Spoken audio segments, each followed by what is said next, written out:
my class teaching the Kings of Israel, Warriors and Politicians, the first class on October 28th, 2017. 23rd, 2017. Parents' anniversary. So first, I just want to introduce myself. Rabbi Mark Glass. I moved to Newton about a couple of months ago. I just became the rabbi of the Adam Street Shul, which is in the Nanantum area of Newton. Hopefully, it's currently the hidden gem of Jewish Boston. That's how we like to describe ourselves, one of the older shuls in the area. Hopefully, it will grow into a robust and exciting shul in the coming years. Also, I do just want to thank Ilana for arranging this and for Young Israel Brookline for hosting this night, and obviously thank everyone here for coming. We'll pretend as though there's a lot more people than there are. So we'll see the vague everyone, so it sounds like, do all the people at the back hear me? On the video, it sounds like there's throngs here. But really what prompted these series of shiurim is a couple of things. First, when I was kind of growing up and when I really started to first read Tanakh, it can seem very boring. When you kind of read, or you read it straight up in the English. I remember going to a shir in like a shul across the road from where I grew up. And the rabbi would literally read pasuk by pasuk. It was Sefer Shmuel, actually, which is what we're looking at today. He'd read just pasuk by pasuk, and every pasuk at the end he'd pause, and he'd read the commentary of Rashi, and the Mitzudat David, I think, which is one of the other classic commentaries you find in kind of like the Tanakh Sfarim you can buy, and it kind of sucked all the narrative out of the story. And something that I realized when I came to YU, when I started learning Tanakh in YU, is that you gain a tremendous amount from Tanakh just by the historical context, and also by having maps. Like that's what's on those screens. We're going to be looking at a couple of maps, because honestly, seeing where things are in like where they line up just brings it slightly more to life. For people who maybe have been to Israel and you get taken on these tour guides, like this is a location of X, this is a location of Y, that's exciting. There's also something just interesting about kind of the military battles, realizing, oh, they're here, this is how far they came from to kind of wage this battle. It really captures a certain sense of the excitement, and this is really the other kind of prompt for this year, is that kind of for the last couple of decades, so much of kind of like popular media, like books, movies, TV shows, we're all obsessed as a society with kind of like ancient battles and like ancient politics, everyone waging war with one another. And honestly, like you open Sefer Shmuel and like it's all in there. And that's what's been so exciting for me preparing this series of shiurim. Is honestly, you could write this as a book or get this easily, sold as a movie or a TV show just because of all the excitement and all the drama and all the politics. And hopefully what we'll see over the coming weeks is that there really is so much excitement, so much backstabbing, so much, there's every different chapter in Tanakh, there's a usurper to the throne. There's a lot of these things, the drama that encaptures so much of wide society. It's all in Sefer Shmuel too, and that's hopefully over the coming weeks what we're going to take a look at. Today is going to introduce us to obviously the first king of the Jewish people, King Saul, but also serve kind of as a broader introduction for the hopefully coming shiurim. But to begin, I want to actually begin with a map. It's a not particularly well-drawn map. It's traced of modern day Israel. No political statement is intended by this map. It's impossible to make a map of Israel without having some sort of political statement included. This is just map. When you think of Israel, this is what you think of. It's an entirely unhelpful picture for what we're talking about today, because biblical Israel at the time that we are dealing with actually looks like this. So it's different. There's a lot missing. There's a lot kind of, But at the same time, this still doesn't do it justice, because the truth is, this is not a good depiction of biblical Israel, because this, I went one too many. I lost all the drama. This is actually a better depiction. It's divided. When we talk about the Jewish people, or the Bnei Yisrael, at this point, yes, there is a certain cohesion, and we'll see that. But really, if you're from the tribe of Dan, you don't necessarily like the tribe of Binyamin so much. Like that, yes, you're all part of the Jewish people, but there's a lot of division within. There's a lot of intra-tribal kind of animosity, and that's Sefer Shoftim, which we're going to talk about in a second, is full of that kind of stuff. All the tribes don't really like one another so much, but even this doesn't do it justice, because I already spoiled it. But this really does justice. The red, the enemies surrounding the people. This is not just a fractured land. It's not a kingdom yet. It's going to become a kingdom in what we're going to learn today. But it's not just a fractured land, but it's a fractured land surrounded by enemies. And this is really the context to which Sefer Shmuel begins. That through understanding the context, we can really begin to understand what we're going to start to see today. And so to really understand Sefer Shmuel, we first need to understand the broader context of Sefer Shoftim. The book is usually under the book of Judges. JPS prefers the term chieftain to translate the word shofet rather than judge or chief. And it's probably a better translation, as we're going to see in a second, but just kind of the broad context. So obviously, Moshe leads the Jewish people into the land of Israel. Before the land of Israel, Yehoshua takes over. But after Yehoshua passes away, there is no central figure. The mantle of leadership is not passed on to any one figure. There's no leader of the Bnei Yisrael anymore, like Moshe, like Yehoshua. And remember, leader is, in a certain sense, a king in all but name. He's a military leader. He's a judge. Moshe serves all these functions. Yehoshua serves all these functions.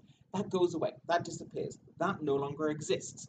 And also, as you kind of see from this map, the land is not fully conquered. All these things that we know are supposed to be part of future Israel, and in the times of Solomon will become kind of part of the land of Israel, they're not yet. The land is only partially conquered, and it's not very secure either. It's surrounded by enemies. Some of these enemies are a lot more powerful than these nations. Some of these enemies have a lot of comfort raiding the land continually and kind of constantly. If this map, could be a bit more fluid, because the amount that gets conquered and reconquered by each and every nation surrounding the land, there's no security to the land either. It's easy for so many attacks to happen, so much raiding to happen. And again, I already said this, but even within the land, there's a lot of intertribal strife. They don't like each other. Sefer Shoftim is full of this tribe did this, everyone else went and basically murdered all of them because of it. There's no unity whatsoever. There's no cohesion. At the same time, there's also different tribes that are kind of building their own temples to their own gods. We're not really going to focus on that too much in this kind of share, but again, it really shows that each tribe is kind of looking to a different god to be their, god. Shows you, again, the lack of cohesion. And when it comes to leadership, it's really a mixed bag. And essentially what a shofet is, it can sometimes be an entirely, random person who just leads the people and secures a military victory. The way kind of the cycle of Sefer Shoftim is, people are living in land, someone else attacks, some very random person living in the land just kind of gets up and, leads either a small group of the people or all the people, in some cases goes off by themselves and kind of destroys the enemy and brings a very short-lived, short-term peace to the region. But you really get this feeling for all the Shimshons, the epic Shimshons, the divorce. Sometimes you get the feeling it's really just the most random person you can think of. My favorite example of this is in the third parak of Sefer Shoftim, Shamgar ben Anat. He wields a weapon, an ox goad, which is a giant stick with a spike, which you use for spurring oxen. He's a farmer.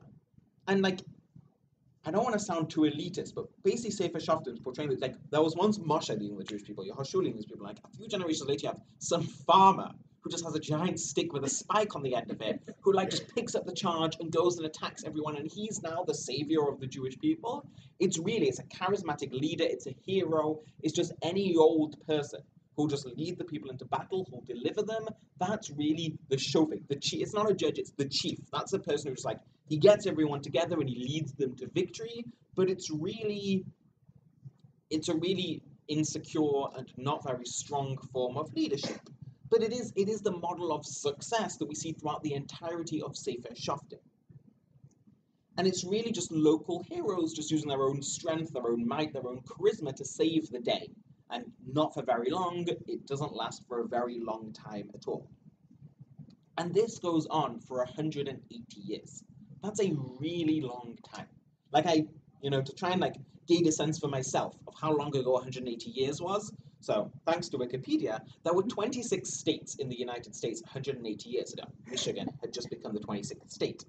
I don't know about this. I'm trusting everyone else in Boston knows what this means. The Broad Street riot took place, which I assume in most people's memory is a really long time ago, and that's the point. Van Buren was president. 180 years is an immensely long time period for this to be going on. This is the default. This is the entrenched way in which leaders happen, and that's kind of what we're going to see today. The only way the people think, the only leadership the people have known is random person from random part of town kind of just getting up and leading them. This is a map, which is very hard. I took it from the Carter Bible Atlas, which is a really cool collection of atlases, but they don't lend themselves well to copying onto computers. You can't really see it so well, but it's just kind of a list of all the different, in the boxes, which you may be able to tell. It's the different it's the different judges or chiefs and where they come from.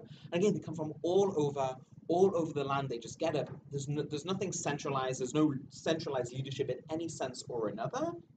And this is the important context, because what we're going to focus on a lot today, the beginning of Sefer Shmuel, it might as well be the continuation of Sefer Shoftim. There is nothing save the fact that it starts by talking about the birth of Shmuel, for whom the Sefer is named, that makes the first several parakim of Sefer Shmuel. There's no reason to put them in a separate Sefer. They might as well just be. The stories almost sound exactly the same. All the beats of the narrative, it's the exact same in every single way.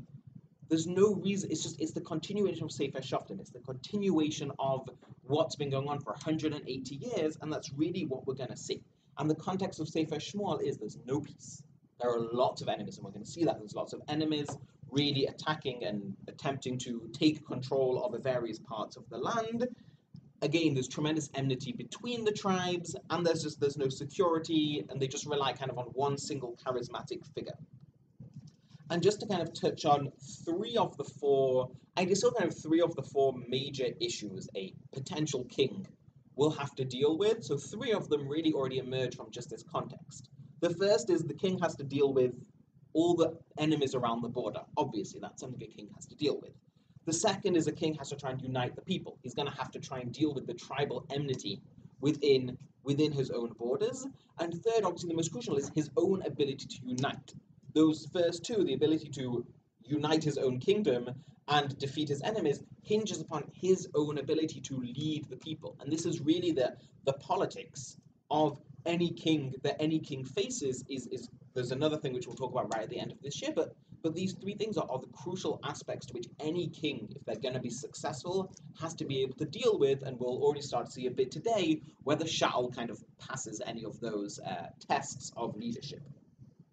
The way kind of I'm going to go through Sefer Shmuel is probably the complete opposite of how most people do Sefer Shmuel, in that, again, when you go through Sefer Shmuel, usually people highlight the story of Shmuel's birth, Hannah's prayer, all these kinds of, for want of a better expression, religious moments in the Sefer. And here, I'm kind of doing the complete opposite. I'm going to kind of summarize all the kind of key narrative beats, because what we're interested on here are the battles, are the wars, and all those, there's not so many today, but particularly once David emerges on the scene, all the inter-court politics. All those things which are like slivers of psukim but actually reveal a tremendous amount is what's kind of interest today. So I would encourage people who aren't necessarily familiar with the Sefer to just get kind of an English translation, kind of read through it so you're kind of familiar, because otherwise you will miss some of the cool things like Shaul speaking to a necromancer who raises Shmuel from the dead, which is a really amazing. My wife Ruthie was recently, I was mentioning it to her and she's like, what? That happens to Sefer Shmuel? She's like, because apparently that's skipped over. We're going to be skipping over it not because it's not interesting, but because it's not relevant. But kind of what we're going to be doing here is kind of not focusing so much on the kind of the core religious, for want of a better word, aspects to Sefer Shmuel, and instead focusing on the warriors and the politicians, those aspects to Sefer Shmuel. Which brings us to finally the source sheet and the beginning of Sefer Shmuel. So the first few chapters really tell us, they basically describe a Kohen. His name is Eli. We learn later, and we'll actually see this on the source sheet, he is the shofet of the people. He's been the shofet for about 40 years. His sons are bad and corrupt. God is going to punish them. And meanwhile, a son has been miraculously born to this woman. She names him Shmuel, and she decides to enroll him in the Mishkan. He's going to serve in the Mishkan, which is at Shiloh, located here. Here is Yerushalayim is kind of there as a point of reference, as opposed to being a relevant city at all right now. But Shiloh is where things are. This is where the Mishkan is. This is effectively the capital which is important to stress. This is effectively the capital. This is where the judge resides. There seems to be some sort of centralized judge shofet at this point. Shmuel lives in Shiloh at the Mishkan. He serves there. Out of nowhere, it's actually a kind of comical episode. He thinks he's being summoned by someone else in the room, and it takes several tries before they realize God is speaking to him. And basically, if you just look at the source sheet, source number one, I tried to bold kind of important things. We're not going to read, obviously, every single passage that's even on the sheet. I was trying to give as much as possible that people can gain a sense of what's going on in the Sefer without obviously printing out the entire Sefer. But source number one, Vayigdal Shmuel, Vashem haya imo, Hashem was with him, Velo hipil, Mikol devar of Arza, and then Vayeda Kol Yisrael, Midan ve'ad Be'er Sheva, Ki ne'eman Shmuel Navi Hashem, He's known. Everyone knows him as this prophet. Everyone sees him as this religious leader.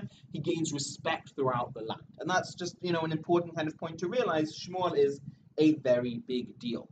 He's, as we're going to see, he's a shofet. And we actually see this. We see him acting. He almost takes the reins of shofet. And again, shofet is not a formal description, but we're going to see Shmuel is described as a shofet. But we see Shmuel, even before we have him described as that, we see Shmuel acting like a shofet. So again, what's the kind of cycle of shofet?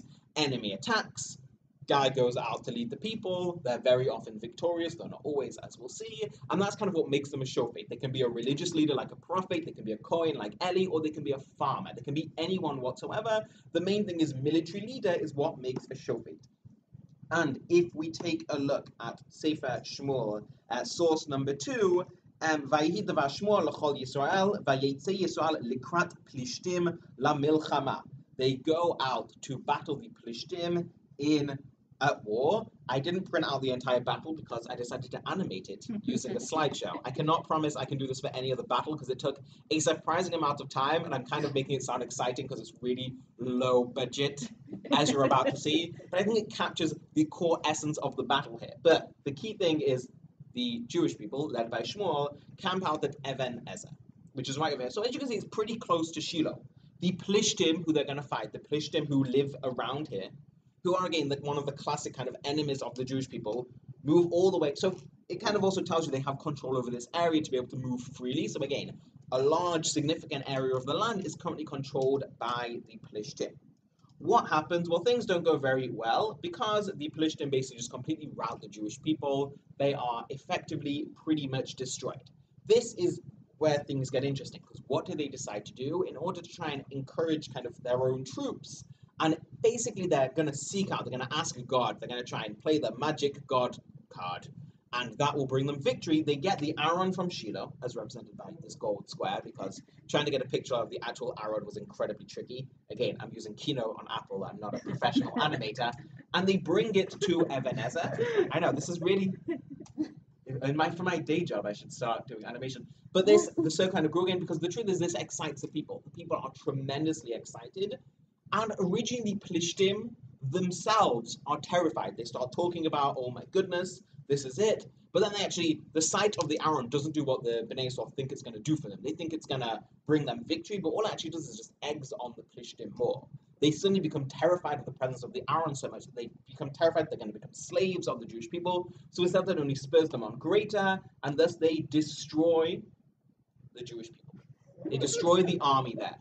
But the key things to know here is, first of all, the capture of the Aaron. The animation is coming to an end very second. But the other major thing to focus on at this point is the destruction of Shiloh. It's not mentioned in the text. Remember, Shiloh is the place of the Mishkan. Shiloh is the de facto capital of the people. After this battle, Shiloh is never mentioned again in Tanakh. It is not mentioned. It is not a center of anything anymore. There is, and so I actually included in source number 2 the reaction to this, because the reaction to this is a very important kind of context for the rest of Sefer Shmuel. So if you look, source number 2 is from verse Pasuk Yudchet of verse 18. So this is Eli, the Kohen, the Shofet, the leader of the people, hearing that the Aaron has been taken. And his sons have been killed, by the way. That's an important point to mention. His sons have also died in this battle because they were carrying the Aaron. ויפול מעל הכיסא האחורנית, בעד יד השעה, ותשבר מפרקתו, וימות. כי זקן האיש מכבד. Not the death of his 2 sons that kills him, the capture of the Aaron, essentially causes him to be so shocked that he falls back and he dies. He dies as a reaction to the Aaron. And then it kind of continues. So it tells us who shafat et Yisrael 40 shana. That's how we know he was a shofet. But then the next 2 pesukim in source number 2, the final 2 pesukim in source number 2, are really important, and it will start to sound familiar to us as kind of something else. But so it's talking about actually his daughter-in-law who gives birth, and what does she call her children? Vatikwala na'ar ichavod. Why does she call him ichavod? Leimor gala chavod mi Yisrael. The glory has departed from Yisrael. El halikach Aaron ha'elohim ve'el chamia v'isha, because both the Aaron was taken and her father-in-law and her husband were killed. Vatome Gala Kavod Yisrael Ki Nilkach Aaron Hu Elohim. Again, the Sefer repeats this idea. Why did she call him Ichavod? She's naming her son after the morning, but it's not so much the focus that Eli, her father-in-law, just died, or her husband just died. The Aaron has been taken. This is what I'd call proto-Tisha B'Av. Like, the Aaron's capture is as much a religious symbol as a national symbol. And again, the Jewish people have hardly ever been strong when living in this land at this point. They've hardly ever had that much to feel secure about themselves, but they feel the Aaron protects them. That's why they bring it with themselves. That's why they take it into battle with them. And yet this symbol of national security, this symbol of national strength, this symbol of everything they hold dear is now captured and their capital is destroyed. This is about as low a moment as you can get for the Jewish people. So this again is still, the beginning of Sefer Shmuel is setting the scene that will eventually bring a king to the Jewish people. And this is an important point on that progression. Because the reason there's no king, the reason the fact that the entire nation has basically witnessed this catastrophic destruction may in part trigger them to want a new model of leadership, because this judges thing has not been working out clearly as evidenced. The Aaron moves around. It's the next few prophets in Sefer Shmuel are somewhat amusing. Basically, the Aaron moves. The Plishtim bring it back to Ashdod. But then they basically keep on having to cycle it around various Plishtim towns. So we also know the Plishtim at least live as far as Ekron, because Beit Shemesh is already Jewish territory again. So again, they've conquered a large swath of this area. Not the small amount we usually associate as being the area of the Plishtim in later times. Basically, God keeps on cursing them for having the Aaron. Fine, so basically they get rid of it. They eventually, it's kind of... They actually bring it back to Beit Shemesh, which is a Jewish town. It curses the people there also because they take a look at it. And eventually it settles in Kiryat Yearim, which is over here. It's there for 20 years. So again, we kind of all know it takes, David doesn't build a Beit Hamikdash, but I think he'll bring the Aaron into Yerushalayim. But like for 20 years, it exists in kind of this nowhere place. Kiryat Yearim is not a significant place. It's not anything worthy of note. It does not become the capital, because as we'll see, no one major of note lives there. Just they stick it there. They basically don't want to touch it, because the Plishtim kind of just sent it back, but it already cursed the Jewish people in Beit Shemesh. So they don't want to. No one wants to go near it. So it kind of resides in Kiryat Yearim. Fine, that's where it resides. Then kind of Sefer Shmuel tells us, like Shmuel tells the people they need to repent, they need to remove other gods. This is why we learn they've been worshipping other gods also. And then in source number 3, we're now in already Perek Zayin, the 7th chapter of Sefer Shmuel. Vayishpot Shmuel et Bnei Yisrael b'mitzvah. So he is their shofet. We've seen Shmuel doing shofety things. We've seen him acting as judge, leading them out into battle, albeit not so successfully, which again seems to confirm this idea that, that's kind of what a shofet looks like, and Shmuel is now the shofet. It's a very, I can't overemphasize, I can't stress enough how, like, informal this designation of shofet is, because there's no official kind of, you are now the shofet, he's the shofet while Eli's the shofet. It's not that clear. There's a lot of fluidity to this idea, but he is the shofet. And, Can I just ask one thing? yes. Is there any understanding of there being a difference between a Navi and a Shofet? Yes.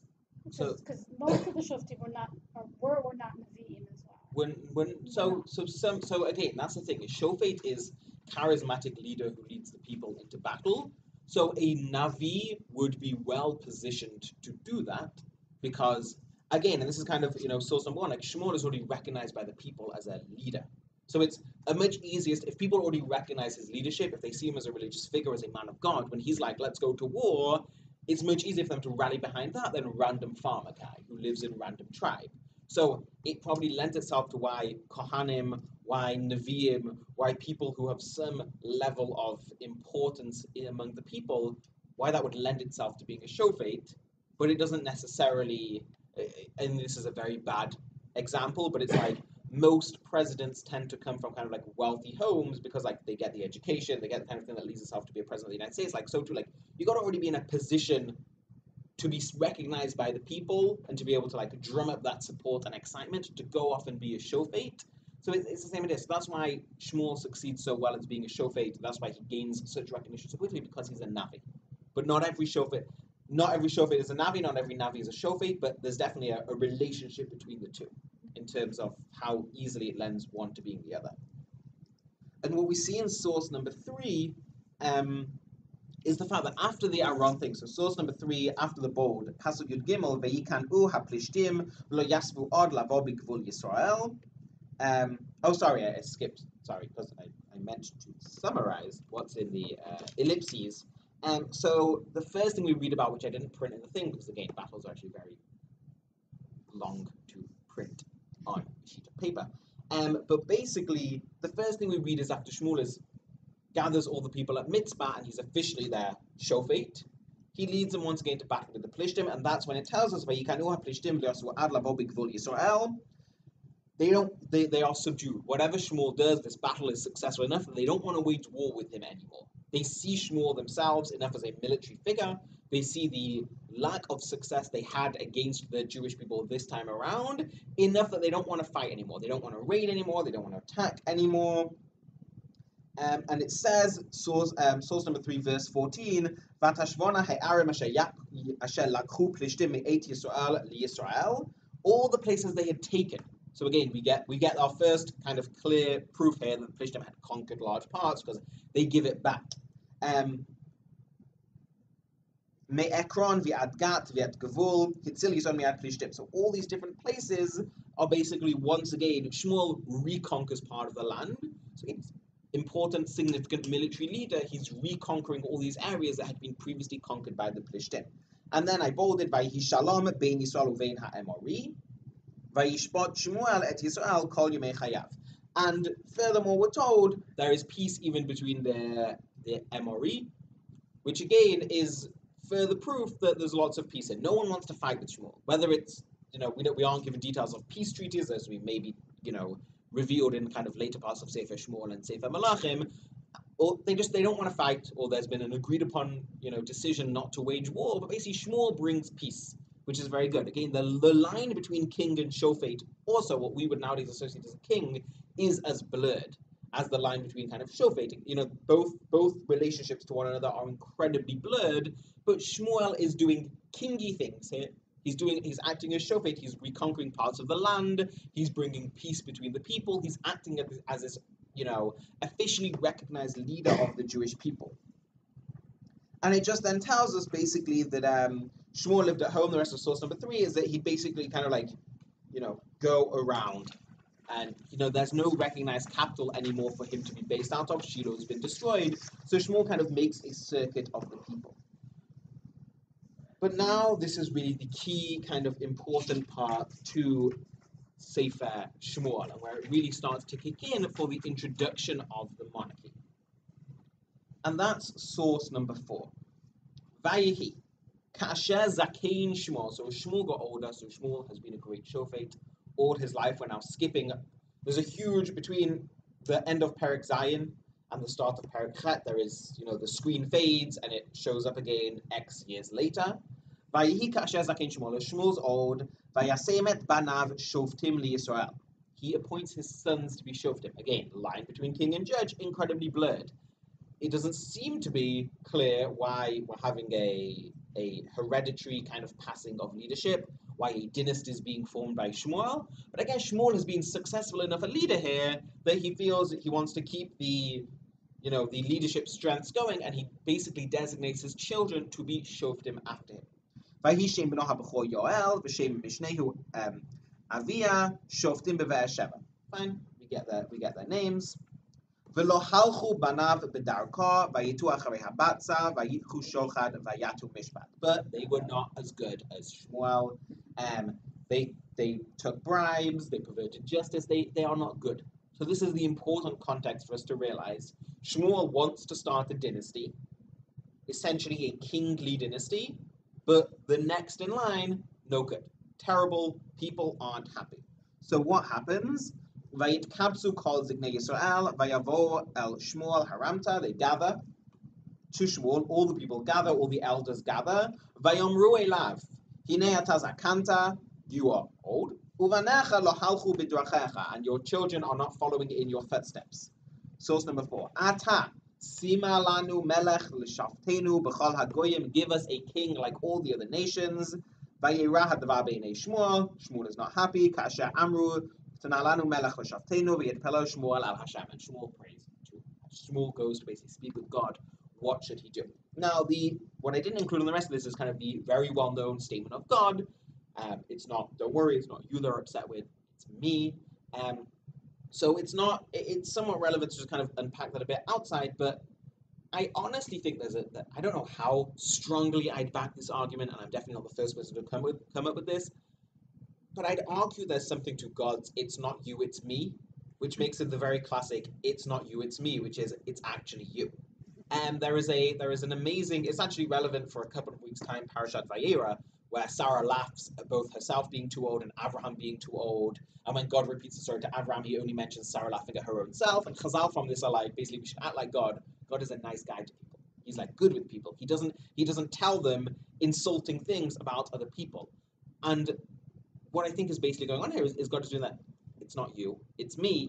He's taking kind of the blame for it. He's trying to console Shmuel, but I think there's a large argument made that Shmuel is unhappy here in part because he saw, and this is not trying to apply kind of an ego to him, but he saw himself as he was acting like a king. We've just seen he leads battle, he captures territory. He's been acting like a king. He just appointed his sons as shoftim after him.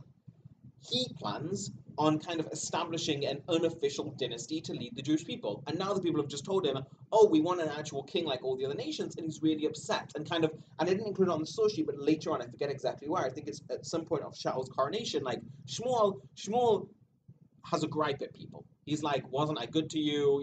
All I've ever done is serve you well. Like, he's clearly really hurt by the Jewish people's request, and it's a personal pain he's got by the fact that they're asking for an actual king. But part of the motivation is clearly that this situation with the Shoftim is not working.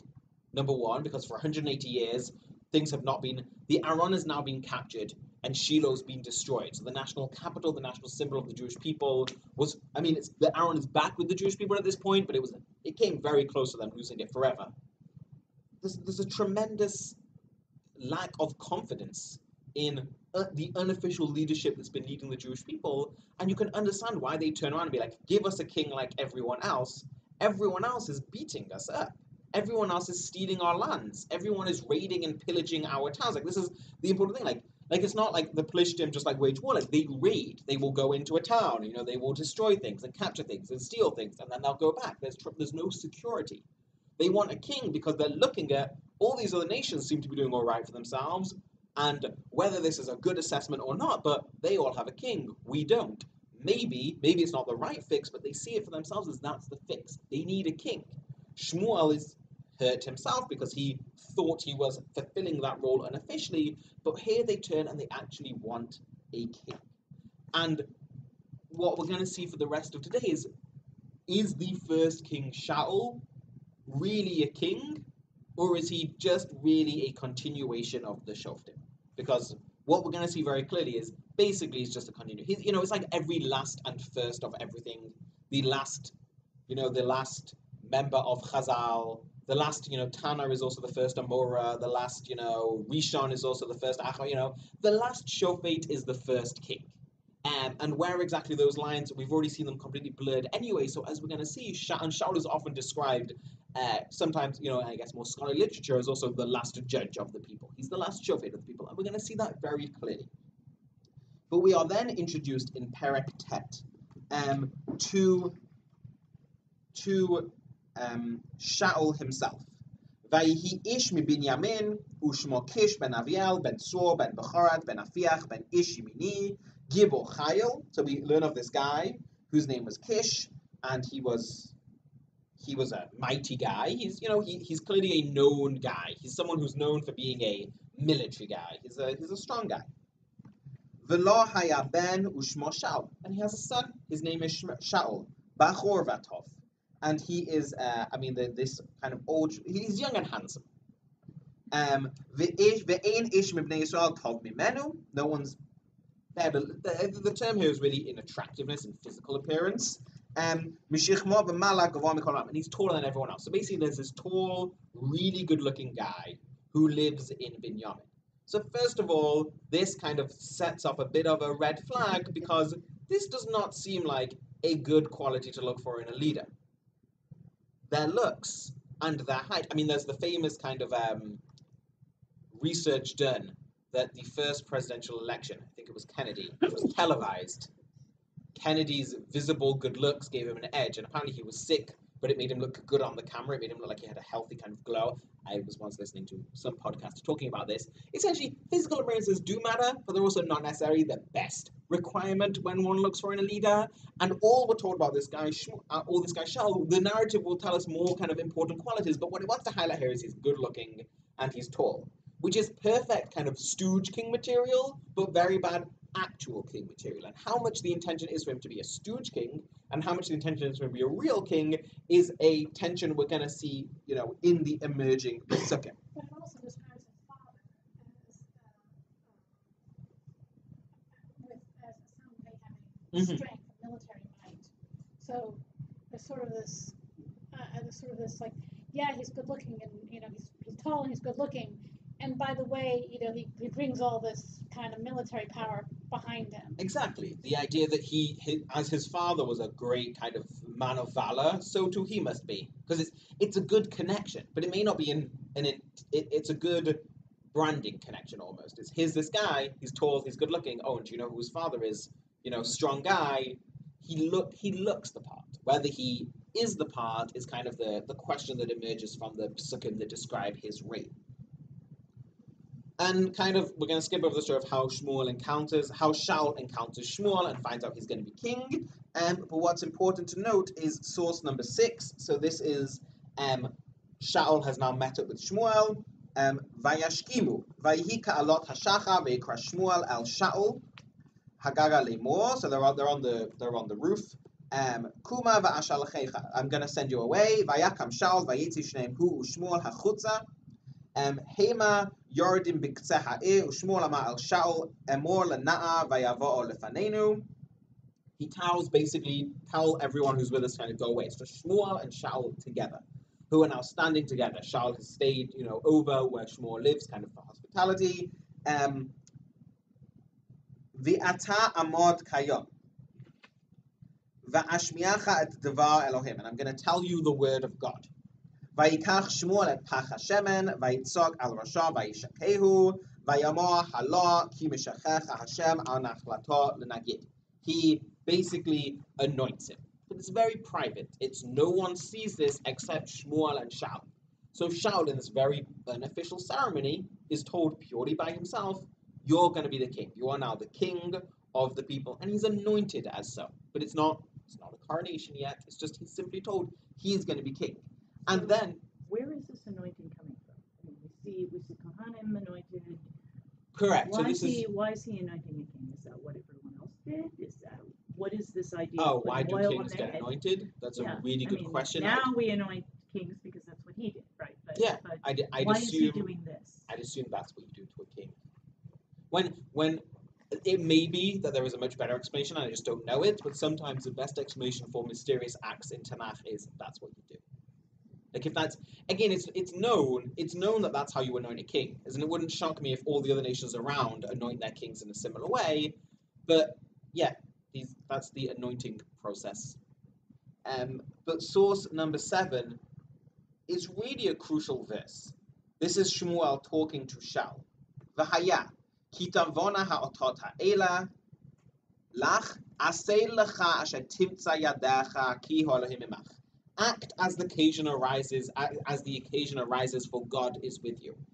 If there was, in my mind, a good pasuk to sum up the role of every single shofet, it's act as the occasion arises, for God is with you. Because that's what they did. They didn't do anything. They lived at home, they farmed their oxen with their giant sticks with the spikes on the end. And just when the occasion arose, they got up and they acted and they picked, the Shoftim live normal lives. They are regular. Some of them find out Kohanim Nevi'im, which may entail a grander life, but they are regular people who just happen to act when the occasion arises. When something happens that requires them to step in, they are heroes in the very modern sense also of living their kind of, double lives, of they do their normal thing, and then every so often they get up and they have to save the day. So that's really what Shmuel is telling Shaul, which again is kind of telling him, do, and it kind of makes sense because what else is Shaul supposed to do? For the last 180 years, all they've ever seen is leaders. So now they're making this formal, but they're not creating a malchut, they're not creating a kingship as much as in these pesukim. It seems like what they're doing is formalizing the role of shofet and rebranding it as melech, which makes sense because that's all. Okay, there's more kind of like, ceremonial aspects like anointing, but ultimately the only model of leadership they know, the only thing they know up close as opposed to from a distance is shofet, and they're just formalizing it because that's what they think a king is. And it's that classic kind of, when people don't really know what they're doing, so they do something that they think looks like what it's supposed to look like, but they really keep doing what they're doing. That's exactly what they're doing here. They anoint him, he's being called king, but it sounds like he's going to be a shofet. And then we get the coronation scene. So this is a really fascinating episode for many, many reasons. And we're going to kind of read all the pesukim. Source number 8. Vayakrev Shmuel et kol shivtei Yisrael. So everyone is gathered. And it's going to be decided by lot, classic way. Things in Tanakh are revealed is by lot. So you have everyone. Vayilkad Shevet Binyamin. And Shevet Binyamin is chosen. This is the one it's going to be. Vayakrev et Shevet Binyamin lemishpatav vatilached mishpachat hamatri. That's the family that's chosen. Vayilaked Shaul ben Kish. Shaul ben Kish this is the person it's going to be. We found this is how the king is revealed. It's almost a game show like this is a very modern like imagination of it, but it's like they're not just told, it's like it's revealed to them, which also kind of shows the divine kind of election aspect to it, which is very important. The people, they can't just be like that guy. There's got to be kind of a certain sense of drama, a certain epic, atmosphere to the election of the first king of the Jewish people. But then what's important was an interesting statement is the second part of the bolded line. Vayvakshuhu v'lo nimtza. They don't actually know where Shaul isn't there. He knows he's going to be appointed king. He's been told by Shmuel, he doesn't turn up. So this is pointed out to a certain extent his humility. But it's the bad kind of humility. Because it's that I'm not going to turn up, but you're supposed to be king. There's obviously a certain element of comedy also. It's almost it's almost foreshadowing Shaul. These things aren't going to go well if they can't even find him right now. Also remember, he's super tall. So it's kind of that element here. Like they don't even know where he is. Vayishalu od Hashem hava od alom ish. And they basically ask Hashem. What does Hashem say? Hinehu nechba el hakelim. He's hidden among the baggage. So there's this comedic element of this really tall guy he's hiding. He doesn't want to be king. There's also this element here also, like he doesn't actually want to be chosen. He doesn't like the spotlight. Maybe a good kind of illustration of his personality. It gives us a bit of kind of an indication of his personality is he doesn't take himself too seriously, which is sometimes a very good characteristic. I don't take myself too seriously, so I think it's a really good thing when people don't take themselves too seriously. But you've also got to remember when to take yourself seriously, and here is clearly not that situation right now. Here he's hiding. He doesn't want people to acknowledge his kingship. So they find him. And Shmuel says, source number 8, verse 24, Pasuk Chaf Dalad, Vayomer Shmuel al kol ha'am, har'item asher bacha bo Hashem, ki ein kamohu b'chol ha'am. This is the guy you've chosen. Oh, and sorry, the previous verse, it tells us again, he stands among the people, he's taller than everyone else. This time around, let's just read it. Source 8, verse 23. Vayirutzu vayikachuhu misham. They get Shaul. Vayityatzeiv b'toch ha'am, and they stand him amongst the people. Vayigba mikol ha'am mishichmo b'mala. So again, emphasizing his height, but this time it doesn't come with a good look. So it seems less handsome, tall, leader-looking guy, and more awkward guy who's so obviously like taller than everyone else that it makes it's awkward. He's kind of, you can imagine like self-consciously shifting, but he's so clearly in the spotlight, if not just because he's been anointed king, but because he's taller than everyone else around. Again, it really captures a certain, we can glean certain aspects of his personality, which will kind of appear in later parts of the Sefer. So finally, Shmuel tells us everything. And then the bold line, Pasuk Chaf Vav of source number 8, so everyone goes home. V'gam Shaul halach leveto giv'ata. So he goes with a certain group of people who again kind of a personal army, which isn't crazy, bodyguards, whatever it may be. But he goes home. There's no grand palace. What's the model of leadership these people have? It's the shofet. So what's the shofet? The shofet is the guy, he lives in his home, he does his own stuff, he just does whatever he happens to do during the day, and he happens to be the leader. That's exactly what's happening here. Whether that's what's expected, whether that's what Shaul assumes, we don't know, but all it means, there is no difference whatsoever except title between shofet and melech for Shaul. He goes home. There's no palace, there's no grand anything, none of that. He's just gone back home to his parents, like to his bedroom. Happens to be the king, but that means nothing because he's back home. And then what we see is source 8 verse 27. Uvnei v'li ayel amru ma yoshienu zeh. Certain people say, how's this guy gonna save us? They kind of see through what seems like a bit of a charade. How's this guy gonna be our king? How's he gonna save us from these terrifying enemies when he was just hiding amongst the baggage and now he's gone home? They see straight through it. They start to wonder. And they don't give Shaul anything. I guess everyone else was giving him tribute as king, so there's a certain ceremony going on. Shaul doesn't do anything. So again, this is an element of humility or not taking himself seriously enough, but it's clearly not the most positive. Again, one of the first challenges, he has to be able to unite people, and here he doesn't. Here at his coronation, people don't see him as leader, which is not a good thing for a king, for a new king.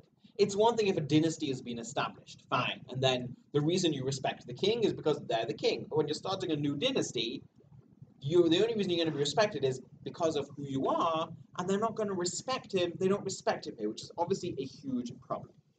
And then if you turn the page, it's basically a large part of Perek Yud Aleph, the 11th Perek of Sefer Shmuel. And this is really Shaul's first test. And I think I have a map, which is very hard to see. But we're going to read this pretty much all of it because it's really, I think I skipped some of the psukim from the Perek, but this is a really telling Perek for a few reasons. Vaya'al, Nachash ha'amoni, Vayichan al Yavesh Gilad. So Nachash, who's from Ammon, Ammon is located here, which you can kind of see on the map.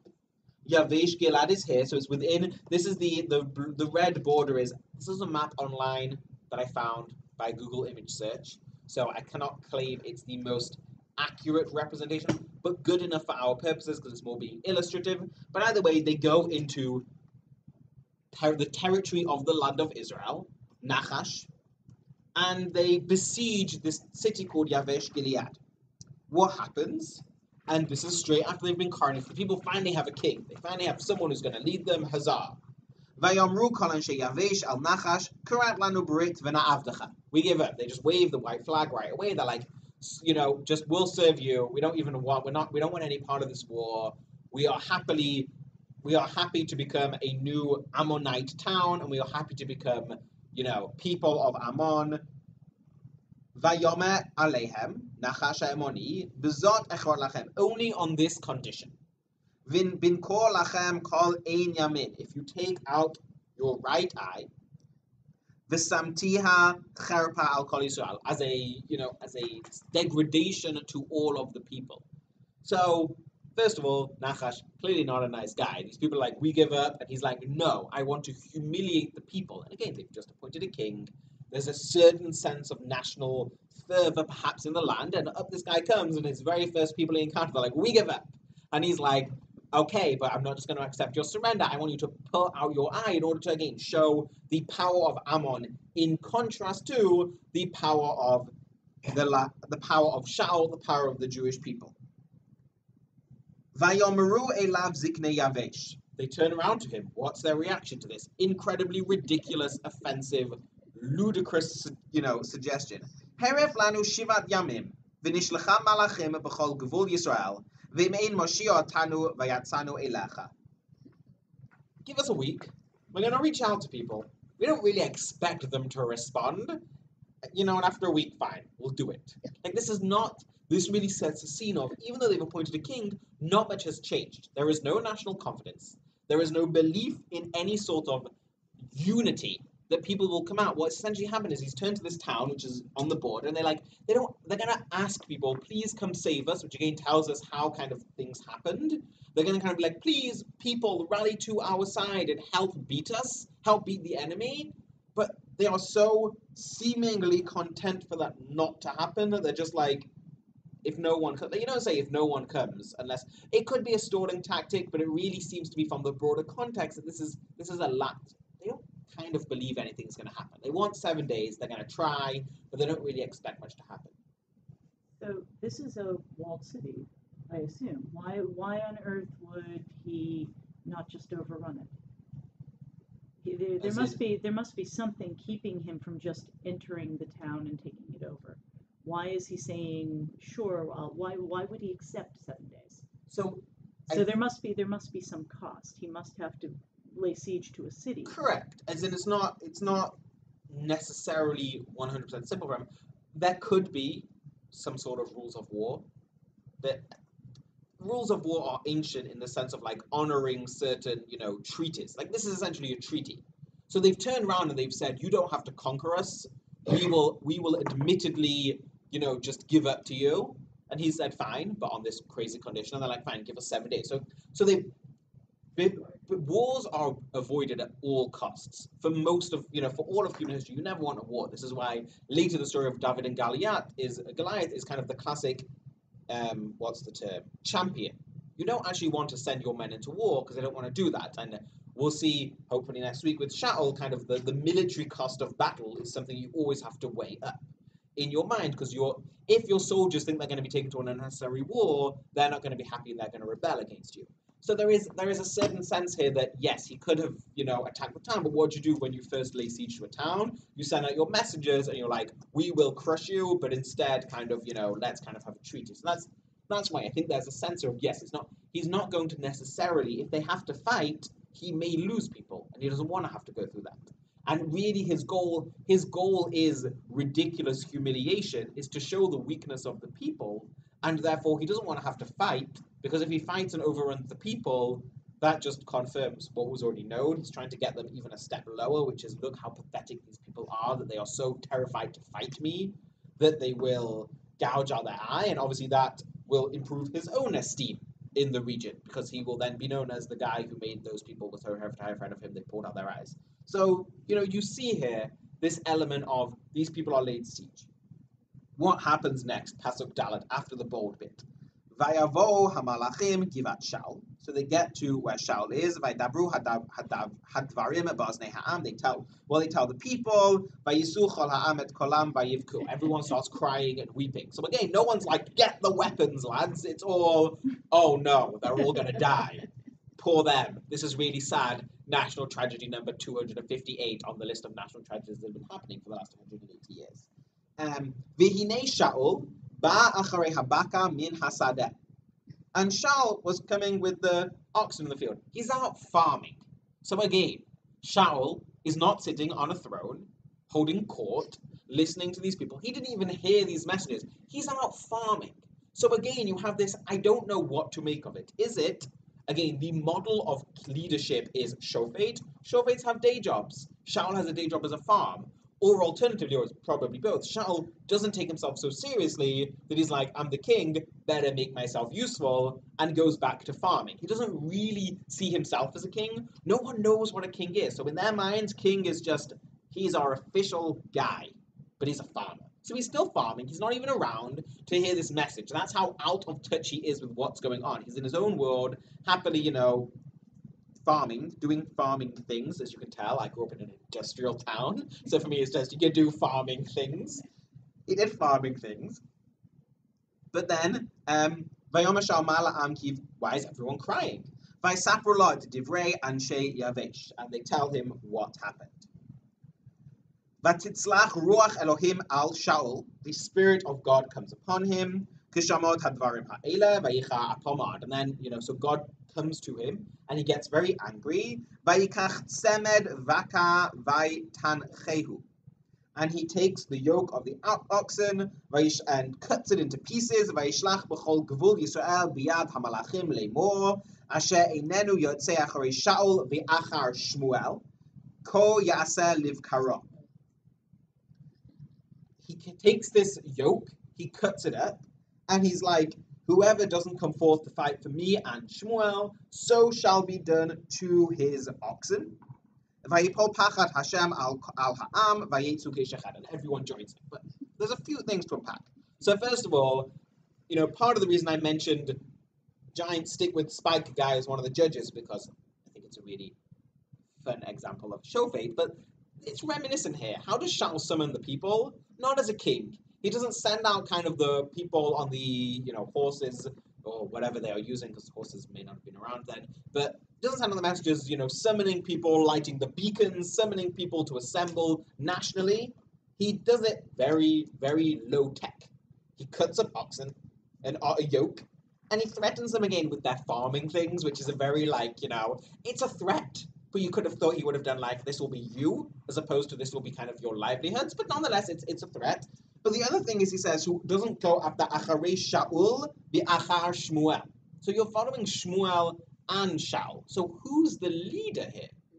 Again, in the times of the Shoftim can overlap. Shmuel is the Shofet, while Ed is the Shofet, and that kind of makes sense as a Shofet gets older.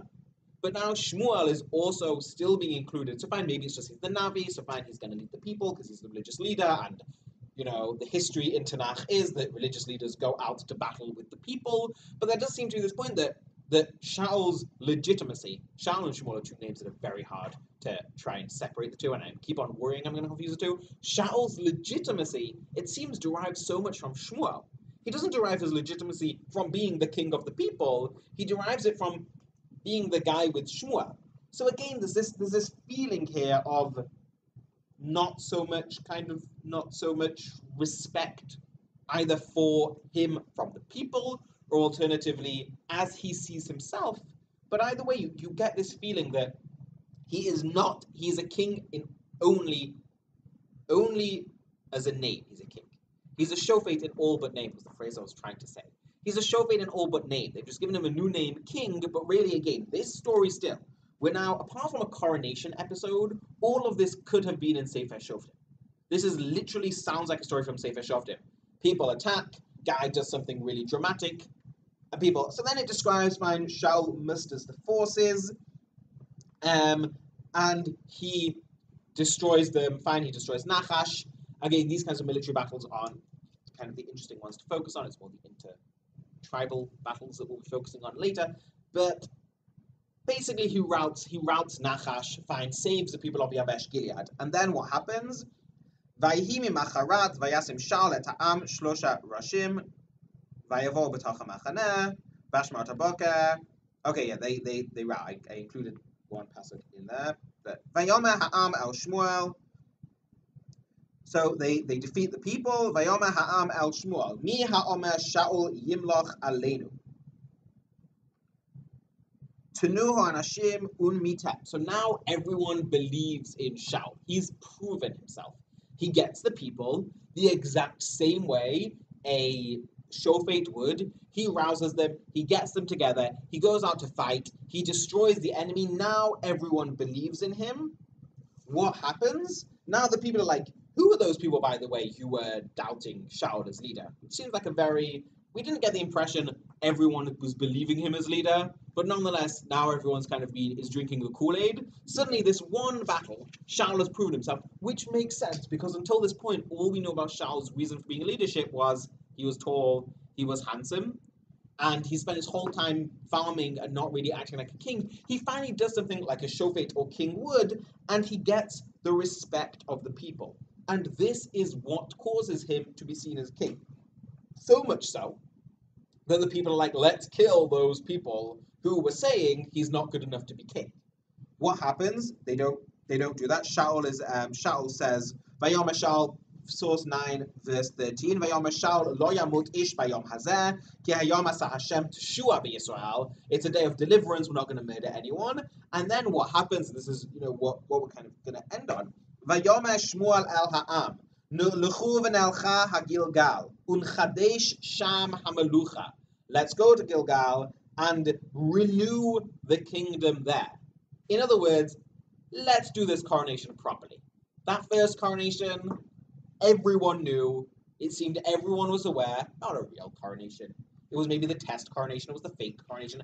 But they're going to renew they're going to kind of restart. They're going to, let's do it all again. We had that first coronation. It didn't really go so well. Shaul was hiding. No one trusted him. Shmuel himself maybe didn't trust him so much. But now let's do it. Vayelchu chol ha'am ha'gilgal, vayamlichu sham et Shaul lifnei Hashem ba'gilgal. He's now crowned. Vayizmchu sham zvachim shlamim lifnei Hashem. They offer sacrifices. Vayismach sham Shaul v'chol anshe Yisrael ad ma'ad. And everyone rejoices in great. The end of Perek Yud Aleph, the end of the 11th chapter of Shmuel, ends with the actual coronation of Shaul. He goes through 3 coronations, essentially. There's the private one with Shmuel, where Shmuel's like, you're going to be king. There's the second one, where it's the official, dramatic, epic one that no one seems to buy, including Shaul. And then there's the third, after he's finally proven himself. He's actually appointed and anointed as king. But this is really the key aspect here to draw out, because he's still following the model of Shofet, and only after he's proven himself as Shofet, as being able to be a military leader, do they accept him as king. And we also obviously, and then in chapter 12, we have the religious component of the coronation. We're not going to focus on it. This is when Shmuel kind of comes along in the parak after this and kind of still complains to the people that, what did I ever do to you? But this really kind of shows. So Shaul has now been able to unite the people. At least right now, they are united behind him. It does not last long, but at least they're united. So he's finally passed muster for the first aspect of leadership, actually being treated as a leader in the eyes of the people. There is some sort of current cohesion. That won't last for very long, but he's also been able to rout the enemies. So at least on 2 of those 3 things which are necessary for king, being seen as a leader and being able to deal well with enemies, he's done very well. He's acted very kingly, which is what triggers the people to essentially allow him to be king. But when I mentioned there are 4 things, there's a 4th component, a 4th challenge any king has to face, and that's not just consolidating your own kingdom, but essentially being able to deal with the people within your own court. Because as well as kind of tribal cohesion, national cohesion, and dealing with enemies, you also have to deal with the enemies within. And what we will hopefully see next week is that Shaul does not succeed particularly well, either at bringing cohesion to his kingdom in any sort of long-term sense, but also obviously what is the major theme of Sefer Shmuel is how Shaul will deal with one of the biggest challenges to any king, which is a usurper. Because what we're going to already start to see next week is the introduction of what will be David HaMelech, but for now he's just David, who is essentially, from the perspective of Shaul at least, a usurper. And how he deals with a usurper and the politics that are involved in that, the battles, the civil wars that are waged between Shaul and David is really hopefully going to be the major focus of the Shiurim, because within there is the richness and the depth to really the warriors and politicians that shape what these kings are. Because they have to deal with court dramas of the political side of things, while at the same time fighting battles with each other and also with their enemies around them. It's getting ahead of ourselves, because first we have to actually see Shaul kind of fail.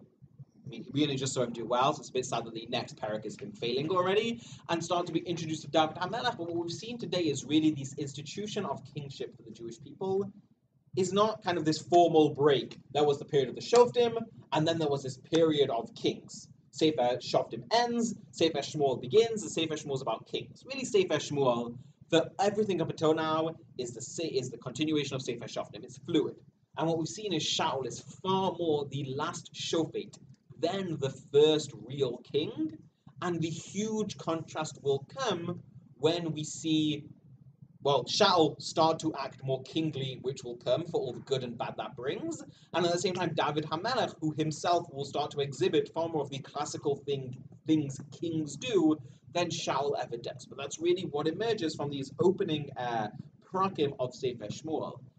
Hopefully, I will see you and other people next week, and we'll hopefully have to figure out if there's an opportunity to continue this year. But I thank everyone for coming, and I really appreciate everyone coming out, given that no one knows who I am. I appreciate people coming nonetheless to hear it, and hopefully people have enjoyed anything. And if anyone has any questions, feel free to ask me them either with the recorder on or with the recorder off.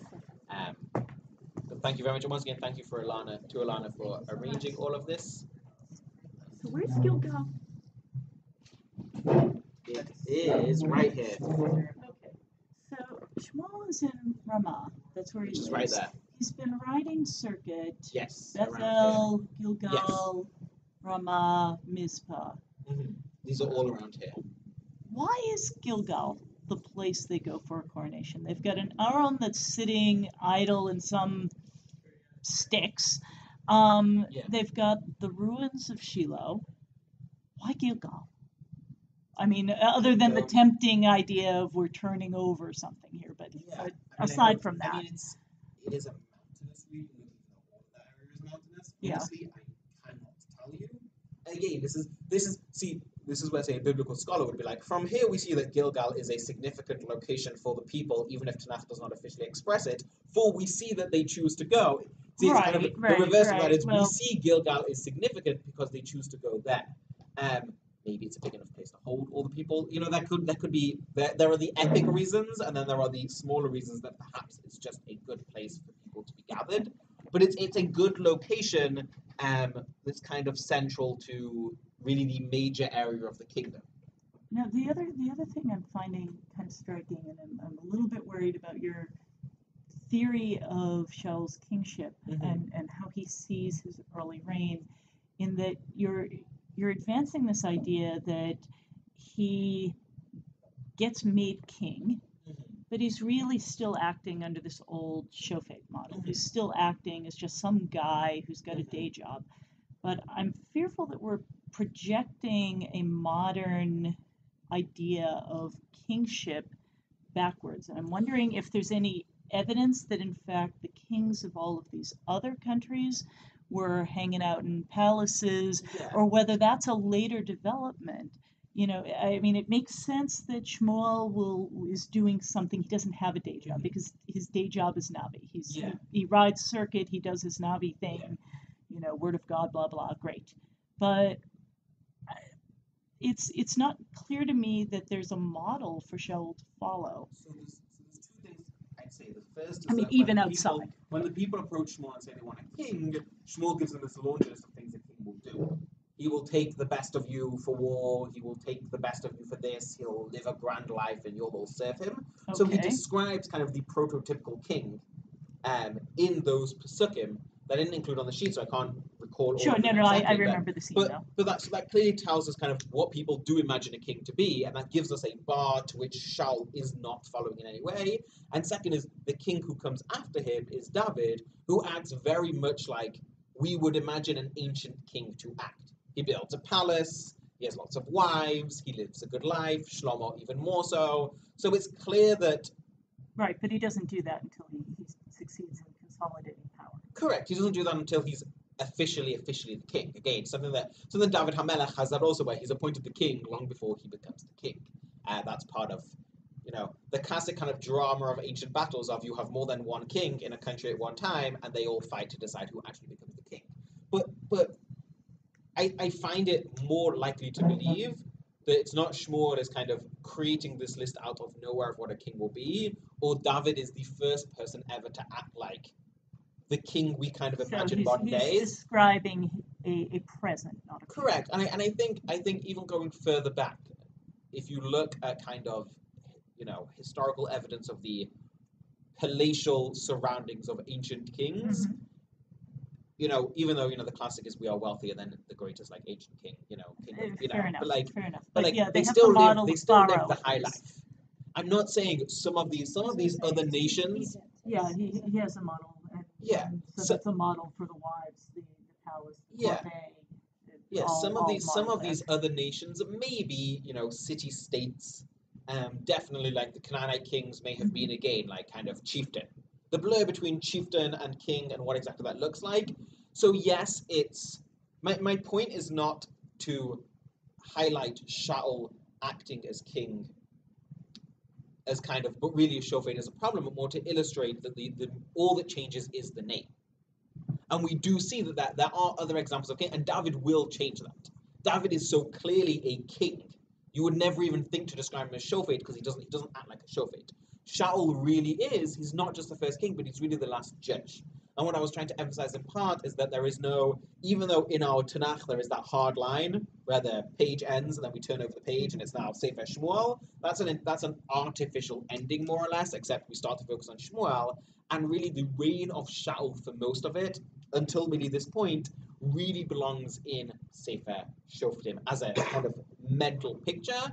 And so what I was trying to emphasize in part is when we think about what it means to be a king, maybe we don't think of what we think of as a king, that David HaMelech model, realize that king really means just guy who kind of is just appointed to be the leader of the people, and he doesn't know what, but I also want to emphasize, no one really knows what they're supposed to do, because they've been told they need a king, but they don't really know what that looks like. It's like someone being asked to do something Jewish for the first time ever, but they don't really know what it does, so they just do what it looks like.